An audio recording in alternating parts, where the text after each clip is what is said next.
fire. Now, while supply is stabilized, concerns remain about capacity and reserves amid persistent revenue losses, inefficiencies, and public dissatisfaction. Despite ongoing reforms, the key question now is, what comes next?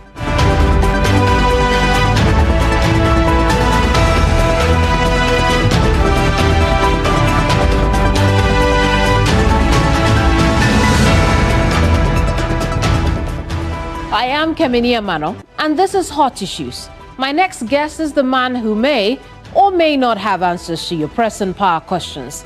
My guest is Managing Director of ECG, engineer by profession, Julius Kpekpena. Engineer, you're welcome to Hot Issues. Thank you very much. I'm happy to be here. Indeed. The Energy Minister says mission accomplished. The final restoration to the national grid, particularly the Akosombo substation, has been done and that we're good. Can you, as the distributor of power, assure your consumers that you have enough to give them? As for having enough, yes, we do have enough. We stopped load shedding on Wednesday, even before the last two generators were synchronized onto the grid. So we have sufficient power to distribute, and we have not shed load since Wednesday. How much power in terms of megawatts do you have on your hand now? Right now, we have enough to supply all our customers, and our demand is about 4,300 megawatts, and all our customers are receiving power. And so you have the 4,300 megawatts and even more at this time? At this time, yes. Yes. Before the last two generators were synchronized, we have stopped load shedding. So it means that we have the last two capacity as buffer to supply our customers. So I see. So what do you say to people who have said, look, what happened at Akosombo is just one part of the problem, that the lights were going off before then. For you as a distributor, how do you read that? It is true that before Akosombo, some customers, we have issues. And if you will recall, the Monday before the Thursday of the incident, we gave a press conference to address concerns that were coming from certain pockets of the country. So there were distribution level issues. Before that also, earlier in April, we had a problem with gas supply, and that caused us to shed load for a very brief period. So customers will see all of that as problems beyond the Akosombo problem. So Akosombo has been resolved, the gas issue has been resolved, and ECG is working to resolve the pockets of distribution problems in the network, yes. Let's take it a step at a time. Yeah. Despite the resolutions that you have just outlined, there are people who ask the question around sustainability, right? So how sustainable is the solution we have today? Ghana has enough generation to supply customers, all our customers. How sustainable is that? That is sustainable. Beyond this year, we have enough generation to supply demand for this year. Yes. Which means you're assuring the Ghanaian people that our lights won't go off, holding all other things constant because we are generating a lot. Yes. For customers to receive electricity in their homes, we need generation, we need transmission, and we need distribution. The chain must be complete. Even for generation, we need gas supply, we need liquid fuel supply. When all of this is in place, customers receive electricity in their homes. As far as generation is concerned, we don't have a problem. What is giving you that confidence that you would have enough power to sell to the Ghanaian people at least over the next 12 months? So we record peaks, 2 peaks in the year. In March, April, we record the first peak of the year. And in December, we record the second peak of the year. And the December is actually the annual peak. We've recorded a peak for this year, the first peak for this year, on the 7th of April. And that was 4,350. And we didn't shed load. Okay. We have dependable capacity that is much higher than the peak load. Okay. So I know that we have enough generation to supply customers. Okay. At the same time, you talk about distribution level issues. What are those? So we, as we said during the press conference, we have distribution transformers. Distribution transformers serve between 200 to 500 customers. So it's a small number of customers, group of customers. We had some of them overloaded. And so the light goes off frequently. Customers complain. And these we have identified to resolve them. We have some feeders that are going off frequently, sometimes due to vegetation control, sometimes due to people interfering with the network, vehicles running into the network. So we had these, and this happened on a daily basis. It's here, it's there, and we are addressing them. So distribution generation is not all there is to electricity supply. All the different segments of the value chain must work. And at our level, we have issues that we are addressing. It must have cost us something to fix the problem today. Yes. How much did it cost us to do that? So it's between VRA and Gridco. They mobilized to bring the power supply back. If you ask for the actual cost, not that much. It's more like the ideas and the inventions that they brought to bear to restore power supply to the people of Ghana. The restoring the control room is yet to take place. We need to rebuild the entire control room, and that Gridco will be bearing that cost. And so basically is Gridco and VRA that work together to bring an innovative solution to restore power to Ghana, to effectively bypassing the control room that got damaged. So to clarify the question, ECG bears no cost at all in this? In terms of direct cost, no. In terms of power that we were not able to supply to our customers, yes. How much did you lose over the five-day period? We will need time to estimate that. Okay. Yeah. So you don't know at this point? No. You do not know at this point. That's fair. Now, I want to go back to the way the problem has been solved. What we have now is a temporary solution. Yes. Now, you need the power to give your consumers. Yeah. From the beginning of the, our conversation right now, I asked you how confident you are that you could sustain what we have now. You said over a 12-month period. But we still have a control room that is not on yet. Yes. How do we reconcile the two positions you have given us as consumers, that tomorrow we won't wake up and then we'll hear that the bypass we have done is no longer working? So let me try to explain what happened.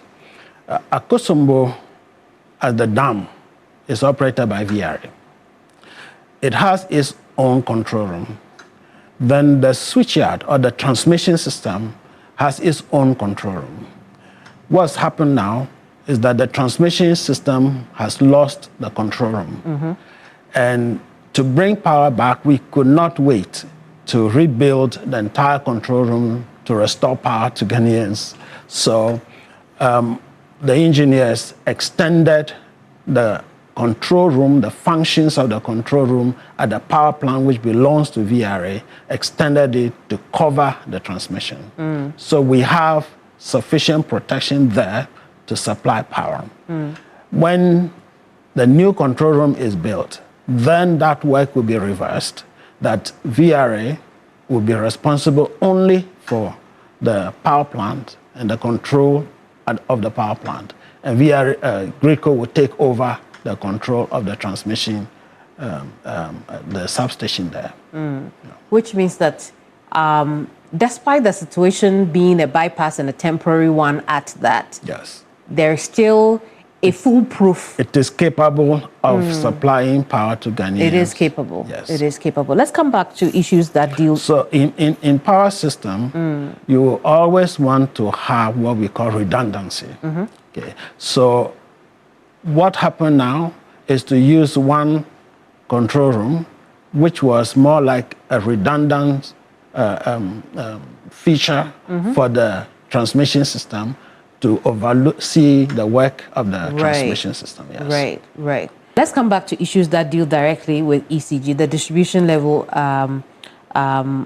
issues that you raised earlier.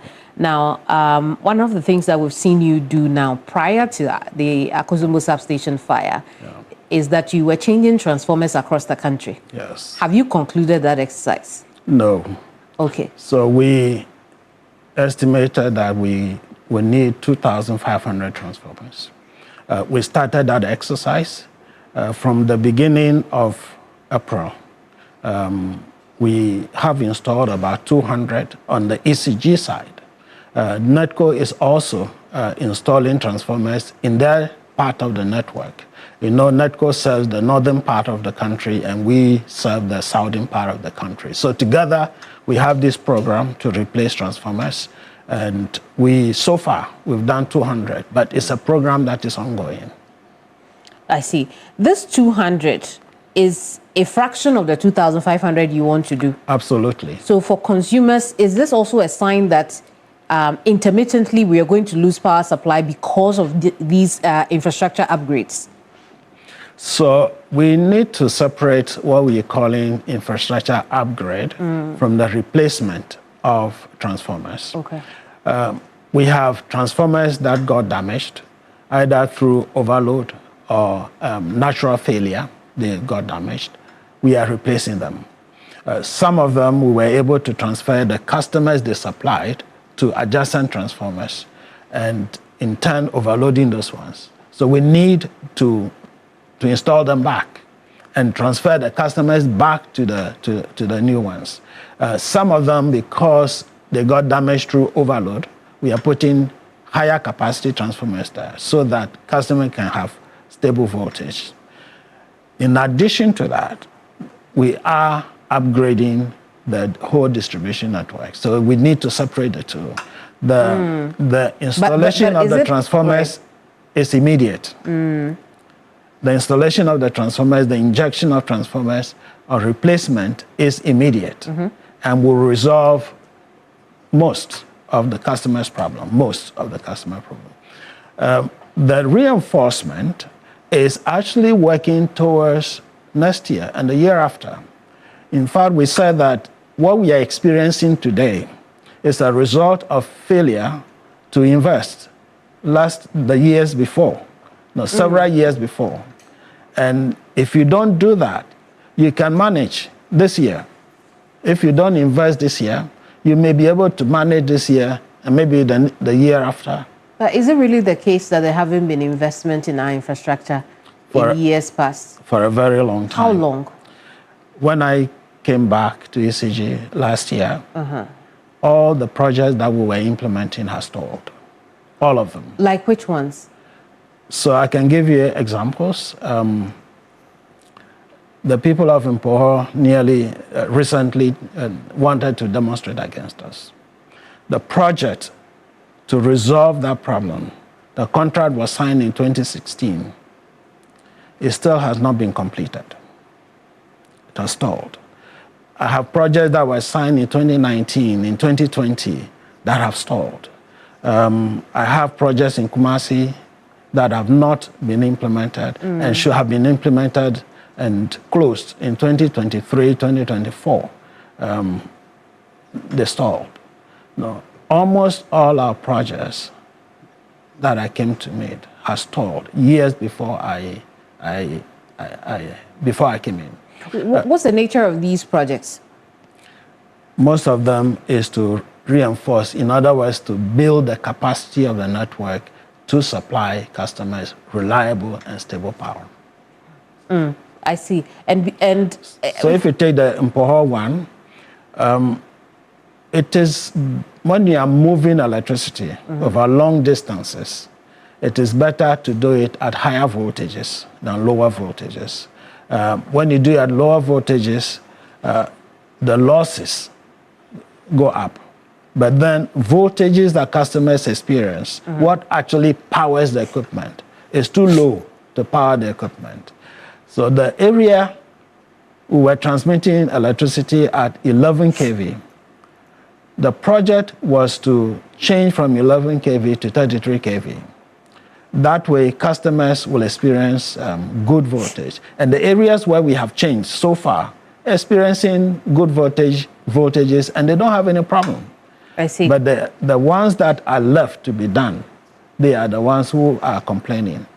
I see. But again, I'm trying to find out whether or not the blanket statement around poor investment over the past years is exaggerated. Because we know a number of exercises have also taken place. Yes. One of which you halted when you came into office. Which was? The mass meter replacement exercise. Okay. So I want you to put all of that into perspective when you tell us that there hasn't been, investment in ECG infrastructure. All right. So let me give you another example. I went to Ho because of the complaints coming from Ho, voltage on low voltages. The Ho BSP was commissioned by former President Rawlings in 1983. Since 1983, the load in voltage has grown, but there has been no expansion of that. In fact, the low voltages that we are experiencing in voltage, when you get to Kejabi, we take the line from Asiekwe to Kejabi. When you get to Kejabi, we're supposed to be having 69 kilovolts. We are having 34 in some places. You cannot even common fan, you cannot operate a fan. This work should have been done years ago, okay, years ago. So we're talking about a 43-year infrastructure that has not seen an upgrade. You cannot blame that on actions that were not taken yesterday. No, it's years of neglect. Yes. I see. So while there may have been investments, they were made into the in the hierarchy of things, not the most important needs of ECG. Would you say? So we admitted part of the problem was that we had not prioritized properly. Okay, let me address the metering problem. By the way, I did not halt the metering problem. Really, what happened? The program. You came in February, and by March, all your regional offices were starting to halt the process. So explain that. Yes, so I will explain that. If I take the infrastructure that I need in the distribution network to supply reliable power to customers, I must build my substations. We call them primary substations. So you take the power from Gridco right now at Achimota for Accra, at Achimota or Graphic Road or Spinters Road, not Spinters Road, Ajirigano. We take the power from Gridco. We step it down to 11 kV. And then we step it further down to the 220 volts that customers use in their homes. The cost of the meter compared to the cost of what I need, the lines I need to build from Ajirigano or from Spinters Road or from Jowulu to the home, the cost of the meter is a fraction, less than 2%. Okay? Now, if I put a lot of emphasis on just the meter without building the vehicle that will move the power from the transmission grid to customers' homes, I'm not prioritizing properly. And again, the program was such that we said mass meter replacement, which means that a contractor has the power to move into the community and replace any meter that the contractor wants to replace, without ECG coming in determining which ones to replace and which ones not to replace. And in fact, customers were complaining. Some of them, their meters were 3 months old, 6 months old, 1 year old, and we were replacing it. Meanwhile, it takes 10 years to recover the cost of the meter. So I'm replacing meters that are still useful to me.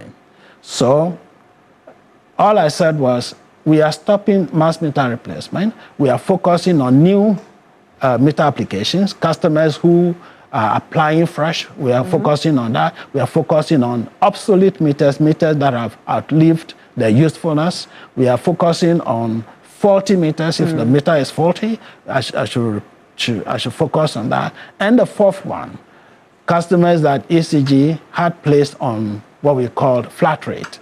There's no meter there. Or meter had been faulty and we remove them and we put them on a flat rate. These are where we are focusing on. In other words, every CD of investment should be bringing return. If I replace a perfectly working meter with another meter, there's no return. Okay. There's no return on that. So that's all I did.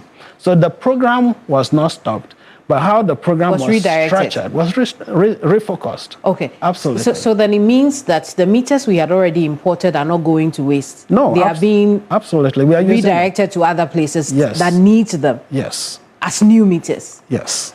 I see. Now, I'll come back to this point of some of the things that you halted when you came into office. Yes. But let's stay on the infrastructure program itself. By the way, let me say that last year, we replaced 538,000 meters. If I had stopped the program, we would not have done that. You replaced or you gave out? We replaced. Replaced. 538,000. The ones you replaced, the 538,000 you replaced. Yes. Were they 40 meters or? So the new applications, the 40 meters, the obsolete meters, the flat rate customers. Yes. 538,000 across the country. Yes. Interesting. I see. And you couldn't have done that, you say? If I had stopped the program. If you had stopped the program. Yes. It's just that the program was redirected to better use. Was refocused so that ECG can truly benefit from it, yes. I see. Then things are going well for ECG. I think the results are there for everyone to see, right? All right. Okay. Now, let's come back more directly onto the infrastructure program, because ASEP has said, look, we don't understand why ECG will want to get all new transformers. Because if a transformer is no longer big enough for any distribution area, you just need to, like you have refocused your program, take it to a smaller area, and then bring in a bigger one. So we don't need all new transformers. Why are you not doing that? That's exactly what we do. That's exactly what you're doing. Yes. I see. So transformer is overloaded. You take it out, you put a bigger one there, and then you take it to where the load is not yet up to that capacity, then you place it. So we are not buying 50 kVA transformers. We are buying very little of 100 kVA transformers. How many? How little?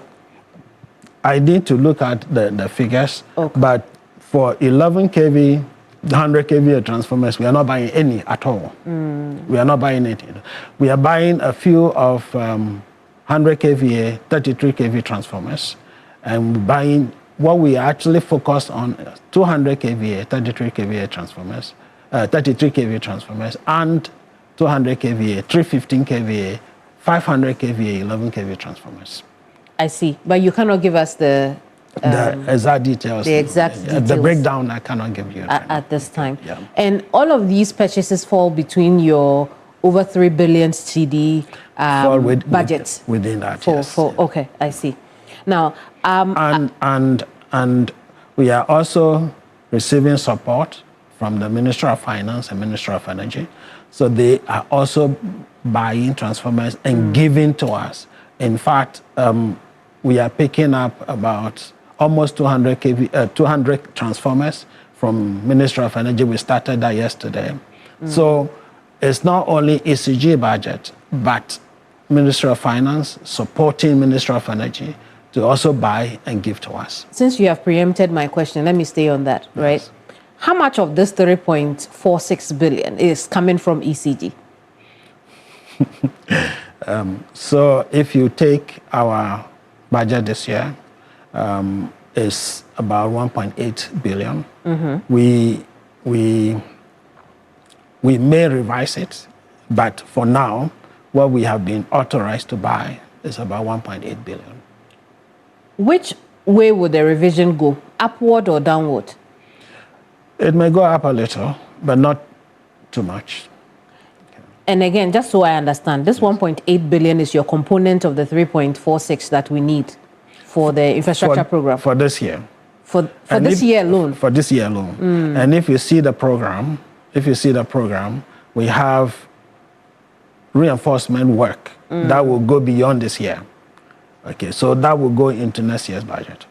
Do you have 1.8 billion cedis as ECG? Can we raise 1.8 billion? Absolutely, yes. How do you plan to raise that 1.8 billion cedis?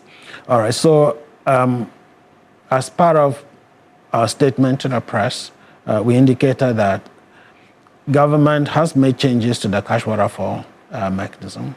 So let me just give you a perspective.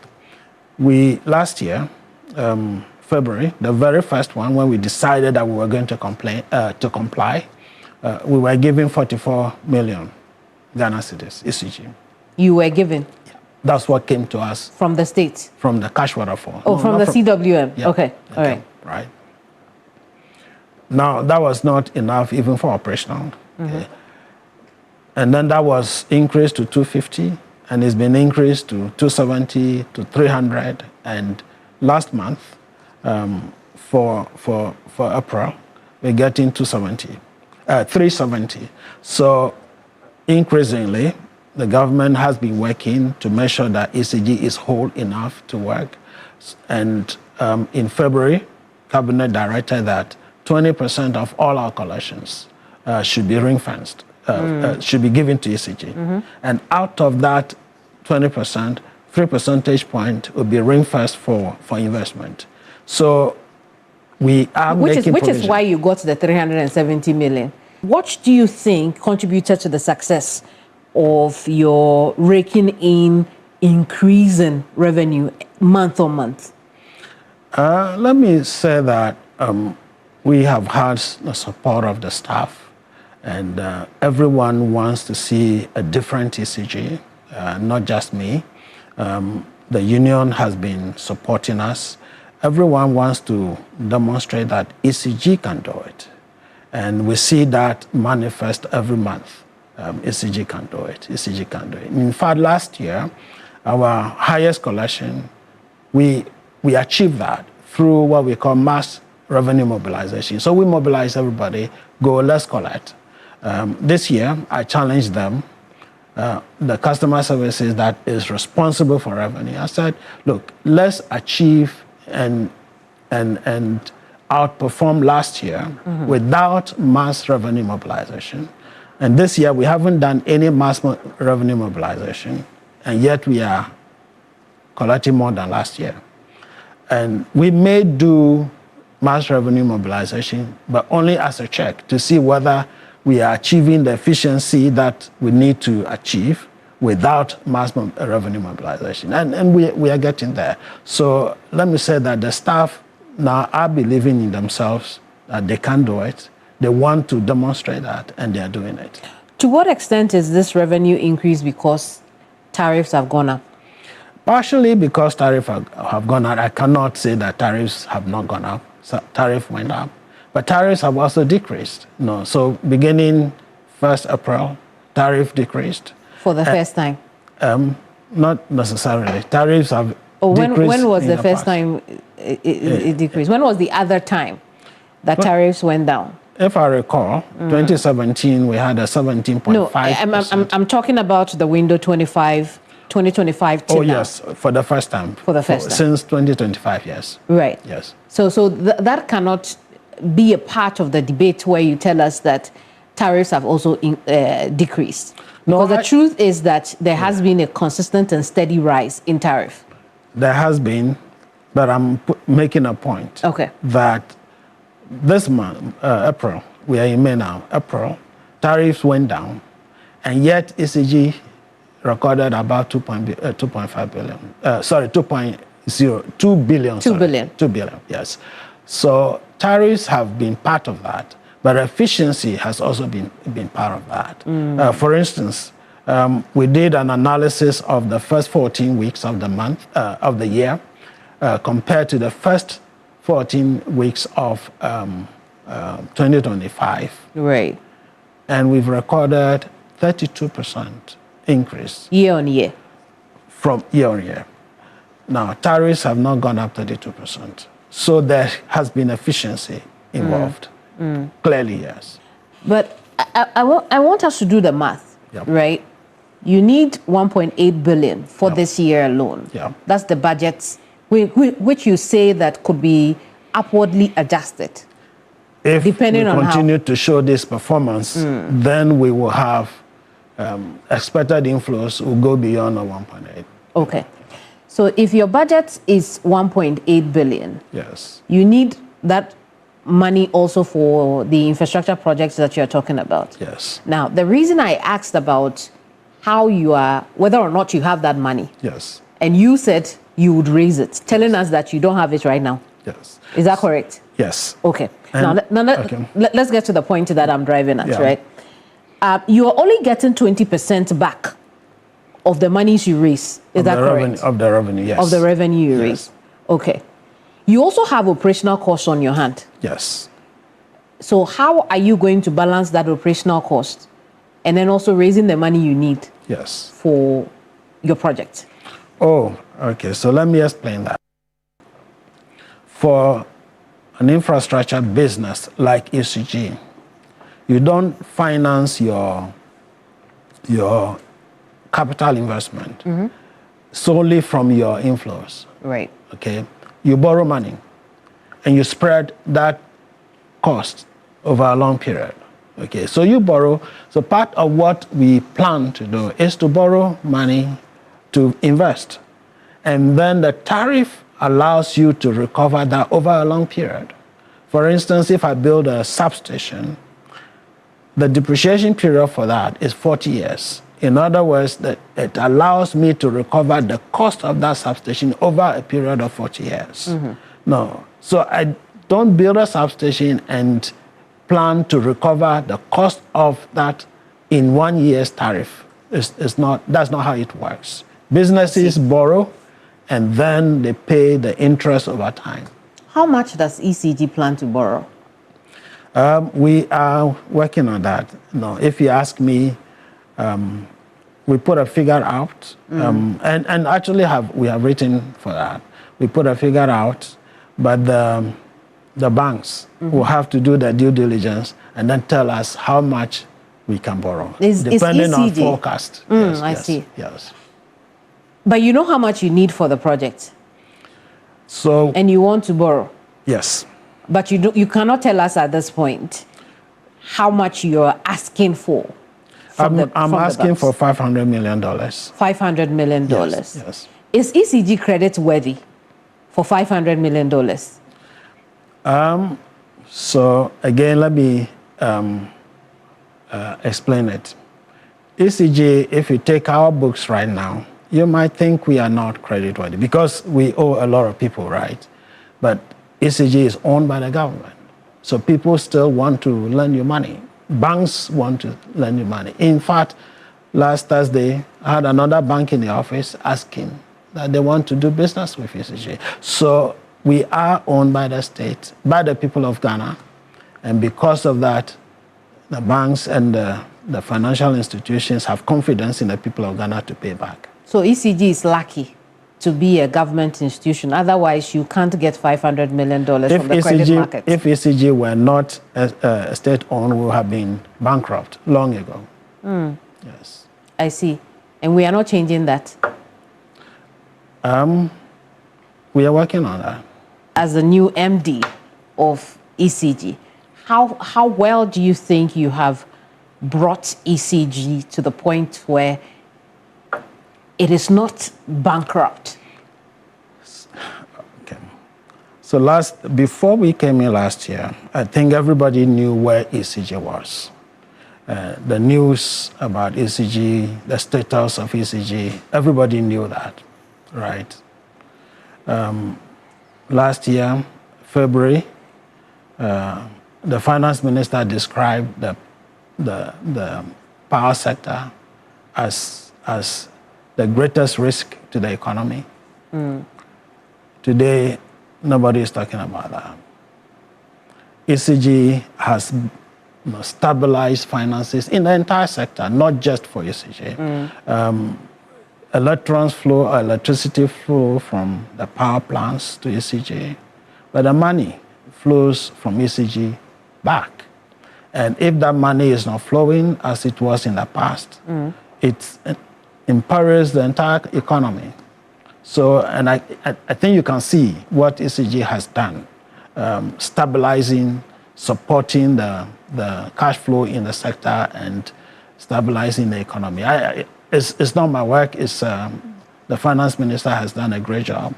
ECG has, in its own small way, contributed to that. I want us to take a break. When we come back, we'll talk a bit more about this project, which you say will be financed in different forms. But we'll also look at how that could tell on your ability to sell power at the cost that you're supposed to do so. Yes. We'll be right back. Don't go away.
World full of noise.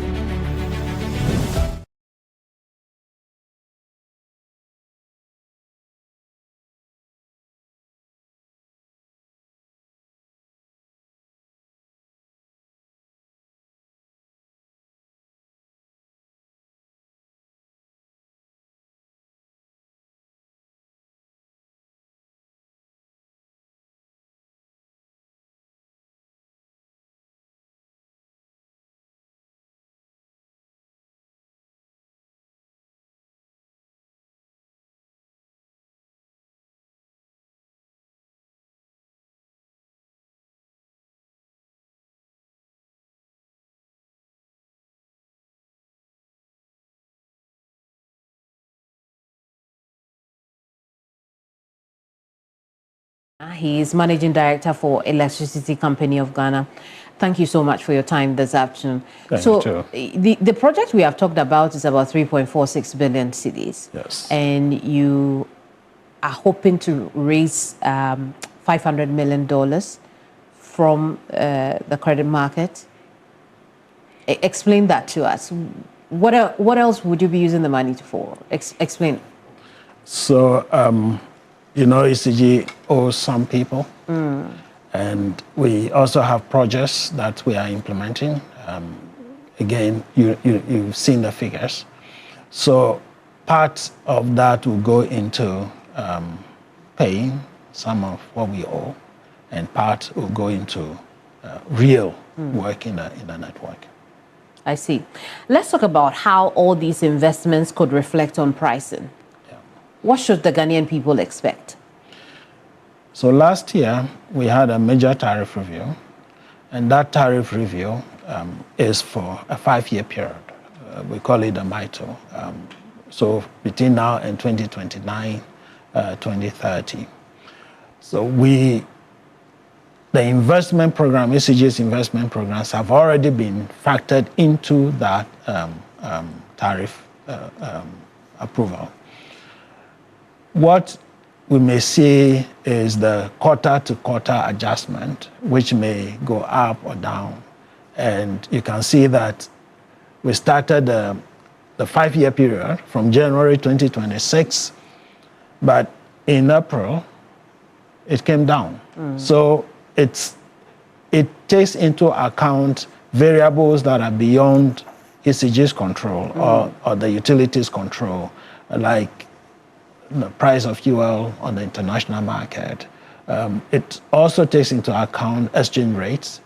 Exchange rate has been stable over a period. Okay. So the PURC, our regulators, may look at some of these variables beyond our control and see whether it should go up a little or come down a little. But the major tariff has been approved, and we are putting our investment program within this the approved tariff.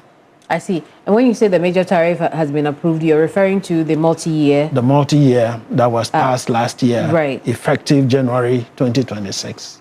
So over the next, I think, 2 or 3 years, yes, for the multi-year program, yes, you are going to adjust your tariffs within that umbrella that has been created by the multi-year tariff adjustment program, so to speak. Yeah, so the investment programs that we have are already integrated into that, right, that 3 to 5 year tariff. It's been there. So what we are doing is not going to change the structure of the tariff. Right. But with, from time to time, the quarterly adjustments. PRC may do from the quarterly adjustment the movement of other prices beyond our control, yes, but not the investment program.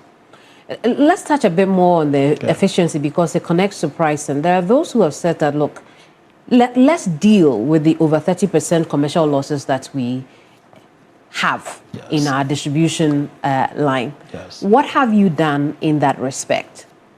So by the way, commercial losses are just about 18%, not over 30%. Oh, is that so? Yes, over 30%. It's 18%. That is not to say that is acceptable. No, it is not. And so you ask me what I've done. Refocusing the loss reduction program is a big part of that. We lose a lot of money from commercial losses. Is basically faulty metering, customers stealing from us, or obsolete meters that are not measuring accurately. So refocusing the LRP. So we've made the LRP the big vehicle to reduce commercial losses. I see. I want to talk about a few things that have happened over the last year. The first one being the missing containers. We know that the minister had touched on what the outcome of the investigations were recently. But I want to find out from you as ECG, first, whether or not you are able to use the content of those containers in your infrastructure project today. What are the contents of those containers? Some of them are cables. The cables were procured ostensibly for the LRP project, but they were over-procured. We can use them, but it will take a long time to exhaust them. So we're not saying that they were not needed, but not all of them were needed. So we will use them. We are discussing with the Ministry of Energy and our sisters in NATCO that we can give them, offload some of them, because keeping them for 10 years, 12 years, that's not a very good use of money. It's like digging a hole and putting your money into it. If you don't have immediate need for it, put it in a bank and it will generate interest. Okay, so we can use them. The issue, there were two issues with it, with the cables. Did we need all that we procured at the time we procured them? And what was the price at which we procured them? So these are the issues. We have some other items like safety item joints and terminations that were in the containers. Those have a very short shelf life. So we may not be able to use all of them, or if we use them, their life in the field may not be that long. But there are some critical items also in the containers that we're using. We're discharging poles, and we will use the poles. So we will use the majority of them, but there's a large component that, even though we may use them in 10, 15 years, it's not a good use of money. It's not a good use of, so we are procuring some others? What we need critically, we are procuring them. I see. Yeah, so for instance, the distribution transformers, we didn't have some. So if we had used part of what maybe I should also say something. Most of those things, we haven't paid for them. We didn't pay for them. Okay. We just signed contracts. And even when we didn't have money to take them out of the port, we were still importing more and not paying for them. So we have to use our scarce resources judiciously. And that's the point we've tried to make. And the measures that we put in place since last year with the support of the minister and the government is to make sure that we are using state resources judiciously. So how many of them won't you pay for? We haven't paid for anything. You haven't paid for any of them? We are making efforts. So since last year, a lot of, apart from operational, the monies we receive from the cash waterfall, apart from operational expenses, which are critical to keep the power on and the light on, a lot of them went into paying for some of those. The works that we are trying to fast track now, we are pushing money into it. So we've released monies to contractors so that they can go back to site and work. Just to prioritize, the critical ones must be addressed. So where are those containers today? So last year we took out about 1,300 of them. And then we ran into difficulty with some of the terminal operators. But that has been resolved now. So since last week, we started again. As at the last report I've got, we've taken 90 out. So eventually within three months, we should take everything out of the ports. I see. So we have cleared some of those, but we still haven't paid the suppliers. No. So it's a debt on ECG's books. Yeah. But you're redirecting your scarce finance. We're working, identifying, you don't have a lot of money, so you identify what is critical, then you pay that. Identify what is critical, then you pay that, yes. I see. We'll see how that plays out, but obviously ECG has to deal with its debts. Absolutely. At some point. Yes. I see. And you want $500 million more? When we took over, our receivables, which is power that we have sold, electricity that we have sold for customers to pay us back, was 8 billion. Our payables, that is the people we owe that we should pay, was 58 billion Ghana cedis. And ECG didn't recognize liability before invoices are submitted. So they recognize the liability only when invoices are being submitted.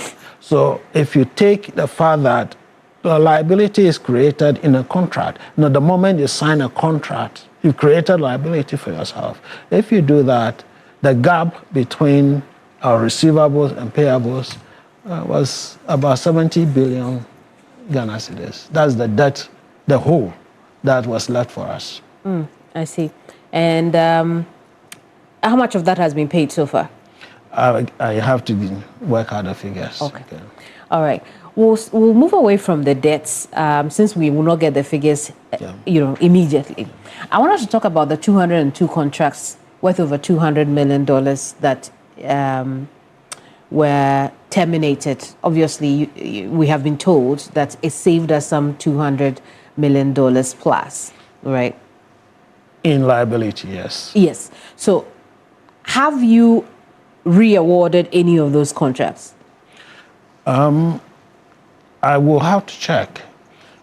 Those that we identified to be critical, we have re-awarded them. We have re-awarded them, but they will not be more than 10. Yes. So from 202, we now only have 10. No, I'm saying the ones that we have re-awarded, will not be more than 10. I see. So the rest are gone. The rest are gone. Yes, and you do it in such a way that you are not creating judgment debt for the government. So those were at a stage where we could terminate them without creating a judgment debt. There have been conversations that as part of ECG's reforms, aspects of it, particularly collections, should be privatized.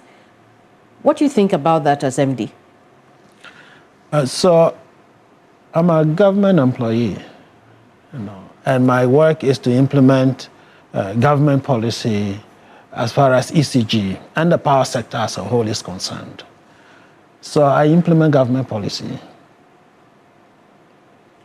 I understand what you said, but you must have a line of thought around this. Yes, I implement government policy. So, the work is being done at the Ministry of Energy, not within ECG. So where the process goes, I will go along with the process. I see. That's what I meant by I implement government policy. Are you saying that because you used to work with MIDA? I worked in many places. MIDA was one of them. And again, over there, we implemented government policy. I see how you're blocking the question. You are not answering the question. So we'll move away from that. And then you're not, are you? Because I asked you whether or not you think it will be a good decision for the power distributor if collection was privatized, for instance. So let me give you a scenario, right? ECG has been engaging private sector for a very long time. Okay. Our contractors, we don't do construction work ourselves. In the past, even connecting the customer, when the customer has applied for electricity, we used to do it ourselves. But now we don't do it. We call it farming out. So we've farmed out that or outsourced that function. Okay. And from the beginning of this year, January, our metering is effectively outsourced. The people who read our meters for us. So we call them, it's a project we will soon launch, franchise officers. They are contract readers. They've been reading meters for us for a long time, but they were on contract. But now we've modified that so that we pay you based on the number of meters you read. Right. Okay. So we're changing that business model. And if the government wants to take this and, let me call it, leverage on that and bring in more private sector, take more of the value chain and put in the hands of the private sector, I think that trend has left the station. We started that a long time ago. Why do some customers continue to complain about their meters overbilling them? So this thing came up in February, and we investigated, and we realized that the meters were not overbilling customers.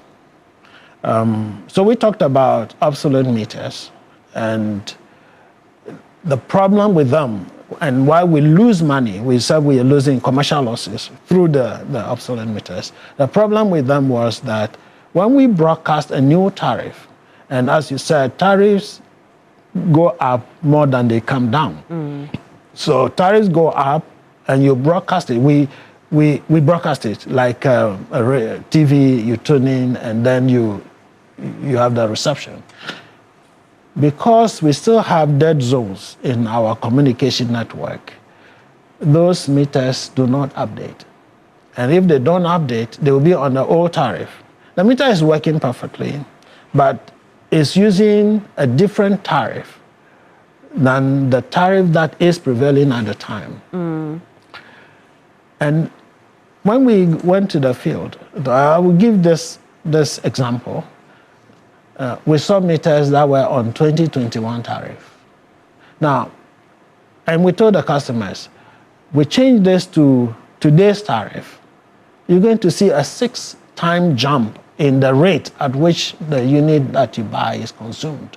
So those customers who were, we come, and we started the program to go around and manually change the tariffs on those meters. And we were doing very well. Then the noise started coming up.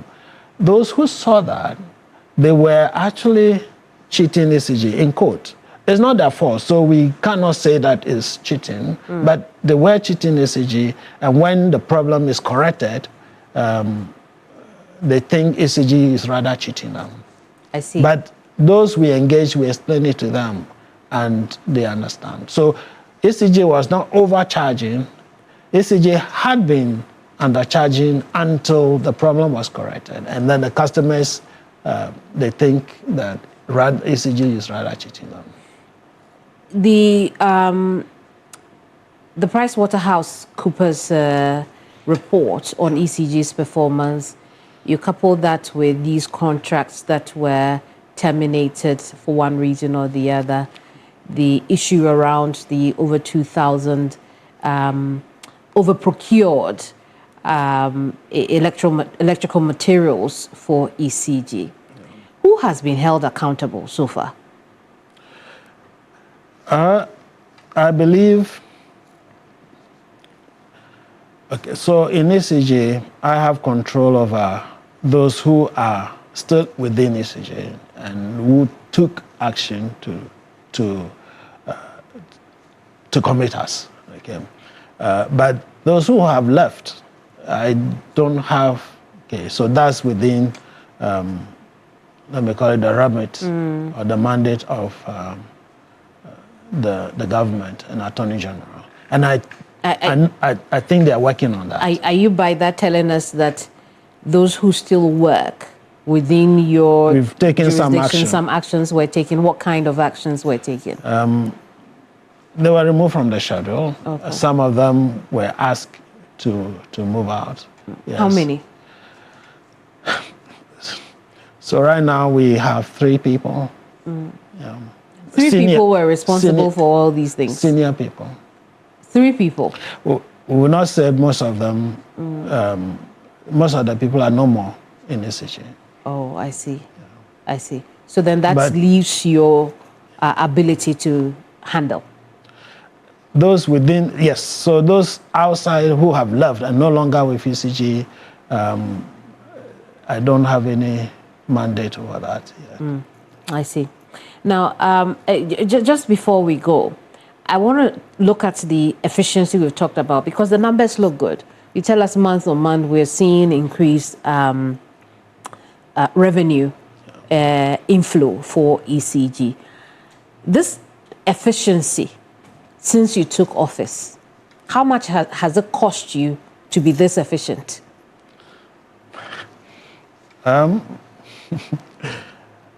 I don't know how to respond to that, except to say that it's not everyone who is happy with what's happening in the ECG. If you take foreign travel, for instance, ECG was all over the place. In fact, some courses for not some courses, a lot of courses for 2025, 2026 were even paid for in 2024 before we came in. We had to put a stop to all of that. We managed to halve administrative expenses from 2024 to 2025. When you see the accounts, it's half. Obviously, we have a lot of support from within and from without. But it's not everyone who is happy with that. And so the people call you names. But if you believe and you're convinced that this is the right thing to do for the sake of the country, that is a small price to pay. I see. Engineer, thank you for talking to us. Thank you very much. Engineer Julius Kpekpena is the Managing Director for the Electricity Company of Ghana. This is Hot Issues. I'm Kemini Amanor. I'll see you same time next week. Bye-bye.